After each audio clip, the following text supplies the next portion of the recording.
अस्सलाम वालेकुम नाज़रीन, मैं हूँ वसीम अली और आप देख रहे हैं चैनल न्यूज़ पॉइंट। नाज़रीन, आज हमारे पास दो बड़ी अहम खबरें हैं और दोनों खबरों का तल्लुक़ तहरीक-ए-इंसाफ़ के साथ है। पहली खबर तो यह है कि शाह महमूद कुरैशी जो कि वज़ीर ख़ारिजा पाकिस्तान है, तहरीक-ए-इंसाफ़ के उन्हें आप सतून कह लें, सतून की हैसियत रखते हैं, लेकिन उन्हें टॉप 10 की जो लिस्ट के अंदर नहीं शामिल किया गया, उसकी वजह से वो नाराज़ हैं और उन्होंने इस नाराज़गी का इज़हार जो है वो एक लेटर के ज़रिए किया है। और दूसरी जो अहम खबर है वो है जहांगीर तरीन, यानी कि तहरीक-ए-इंसाफ़ के साबिक़ ए-टीम के हवाले से है कि उनका जहाज़ अब किस तरफ जो है वो उड़ान भरने जा रहा है। तो ये सब जो है वो बातें शुरू करने से पहले मेरी होगी आपसे गुजारिश कि अगर आपने अभी तक हमारे चैनल को सब्सक्राइब नहीं किया तो काइंडली सब्सक्राइब भी कर लीजिए और बेल आइकन को ज़रूर प्रेस कीजिएगा।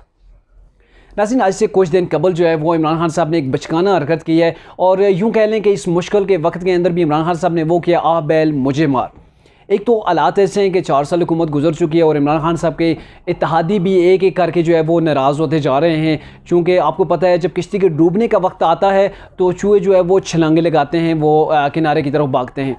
अब यही कुछ गड़बड़ थी तहरीक-ए-इंसाफ़ के अंदर, यही कुछ मामले अब चल रहे थे, उरूज पे हैं। चूँकि कोई भी जब हुकूमत का किसी का भी एंड टाइम पीरियड आता है तो उस वक्त जो है वो बड़ी मुश्किल हो जाती है, पार्टी को संभालना भी मुश्किल होता है। तो ऐसे मौके के ऊपर इमरान खान साहब ने एक इंतहाई बचकाना हरकत की है और उन्होंने अपनी टीम की, यानी कि अपने जितने भी वज़रा हैं उनकी एक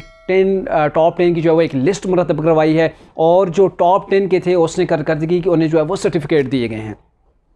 अब चूंकि आपको पिछले मैंने वीला के अंदर की बताया था कि तहरीक-ए-इंसाफ़ के बड़े बड़े नाम जो है वो रह गए हैं उस टॉप 10 की लिस्ट के अंदर से, और बहुत से जो इत्तेहादी हैं, यानी कि इत्तेहादी जितनी भी तहरीक-ए-इंसाफ़ की इत्तेहादी जमातें हैं, बाप पार्टी है, MQM है, कौफ लीग और दीगर हैं, उनमें से किसी को भी उन टॉप 10 की लिस्ट के अंदर शामिल नहीं किया गया। एक तो ऑलरेडी आपके इत्तेहादी आपसे जा रहे हैं, बाप पार्टी वाले अलग से मीटिंग कर रहे हैं, MQM आ रही है, कौफ लीग जो है वो भी राब्तों के अंदर है अपोजिशन के साथ। तो ऐसे वक्त में आपने एक तो उनमें से किसी को भी इस टॉप 10 की लिस्ट के अंदर शामिल नहीं किया, और दूसरा आपके अपने पार्टी के जो बड़े वज़रा हैं वो आपसे नाराज़ हैं। अब शाह महमूद कुरैशी ने एक लेटर लिखा है, वो लेटर लिखा है जी इमरान खान साहब के असिस्टेंट जो हैं उनके नाम लिखा है, जिन्होंने ये सारी लिस्ट जो है वो मरतब की। अब पता नहीं किस बेस के ऊपर उन्होंने ये चीज़ें जो है वो कौन सा फार्मूला इस्तेमाल किया जिसके तहत जो है उन्होंने वज़रा की ये उन्होंने चेक किया कि कौन सा वज़ीर जो है वो बेहतर कारकर्दगी दिखा रहा है, कौन सा नहीं, और मुराद सईद को जो है वो टॉप लिस्ट का जो है वो टॉप पे ले आए। अब जब ये कुछ होगा तो फिर ज़ाहिर नाराज़गियाँ तो होंगी। अब शाह महमूद कुरैशी साहब ने ये उन्होंने क्लियर किया है कि लेटर लिखा है कि भाई ये कौन से फार्मूले के तहत आपने ये सारा कुछ किया है कि जिसकी बिना पर आपने मुझे टॉप 10 की लिस्ट से ही जो है वो ड्रॉप कर दिया है। शाह महमूद कुरैशी साहब अभी 11वें नंबर पर हैं, वज़रा की बेहतरीन वज़रा की कारकर्दगी में वो 11वें नंबर पर हैं। अब चूँकि ये मामला उन्होंने डायरेक्ट इमरान खान साहब ने किया को तो नहीं बोला, लेकिन ये असिस्टेंट को बात उन्होंने लेटर लिखा है जिससे ये मरतब किया है, लेकिन आप इसको इनडायरेक्टली समझ लें कि ये इमरान खान साहब से उनका एक शिकवा है। और इस हवाले से कल एक कमरान खान साहब के प्रोग्राम के अंदर शहजाद अरबाब साहब को बुलाया गया जिन्होंने ये लिस्ट मुरतब की गई। तो उन्होंने बार बार ये सवाल उनसे पूछा कि भाई आपने कौन सा फार्मूला इस्तेमाल किया है, कौन सी स्ट्रेटजी थी जिसके तहत आपने वज़रा की जो है वो उनका आपने मुकाबला किया, कंपैरिजन किया कि किसकी जो है वो कारकर्दगी बेहतर है। तो वहाँ पर वो कोई भी जवाब माकूल देने में जो है वो नाकाम रहे।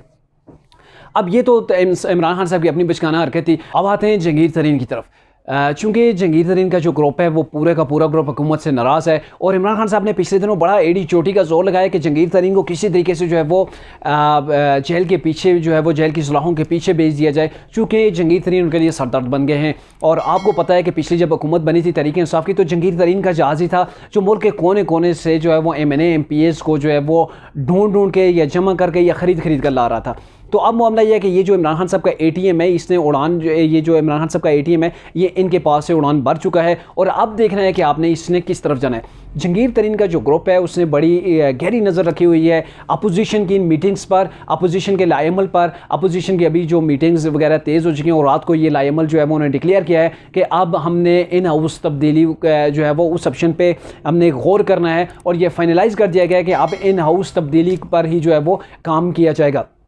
तो जहांगीर तरीन से इसी हवाले से जो हुकूमती जो एक अहम रुकन है वफाकी वज़ीर हैं वो गए, उन्होंने मुलाकात की जहांगीर तरीन से और जहांगीर तरीन को किसी तरह मनाने की कोशिश की, लेकिन जहांगीर तरीन ने जो एक सिग्नल दिया उन्होंने कहा कि जी अब बहुत देर हो चुकी है, अब जो है वो मामलात पहले जैसे नहीं रहे। तो अब जहांगीर तरीन भी यानी कि आप देख लें कि इसी हफ्ते में या कुछ दिनों के अंदर ही हो सकता है कि अपोजिशन के साथ जहांगीर तरीन के जो पूरे मेंबरान हैं, उनकी पूरी टीम है, उनका पूरा एक उनका ग्रुप है, वो पूरे के पूरे ग्रुप की जो है वो बहुत जल्द जो है वो मुलाकात होने जा रही है अपोजिशन से लाहौर के अंदर। और अभी भी अपोजिशन से जो लाहौर के अंदर बड़ी अहम मुलाकातें हो रही हैं हुकूमत के इत्तेहादियों की तरफ से, MQM की तरफ से हो रही हैं, बाप पार्टी की तरफ से भी हो जाएगी और पीपल्स पार्टी और कॉफ लीग की भी हुई है। और अब नेक्स्ट जो मरला है वो शायद शरीफ फैमिली और चौधरी बिरादान की शायद मुलाकात भी इस हवाले से हो जाए। और ये जो कहा जा रहा था कि फरवरी और मार्च जो है वो बड़े अहम है, तो ये फरवरी के अंदर हमने देखा कि बहुत ज़्यादा जो है वो एक्टिविटी इस हवाले से शुरू हो गई हैं और पूरे के पूरे प्रोग्राम का जो है वो लाएअमल जो है वो तैयार हो चुका है कि कैसे जो है वो हुकूमत इमरान खान साहब को जो है वो घर भेजना है। और इस पे दो चीज़ें थी जिसके अंदर जो है दोनों पार्टियों के अंदर यानी कि मुस्लिम नून और पीपल्स पार्टी के दरमियान जो है वो कंसेंसस नहीं पैदा हो रहा था। वो ये था कि पीपल्स पार्टी कह रही थी कि इन उस हमने तब्दीली करनी है, हमने वज़ीर आज़म को चेंज करना है और बाकी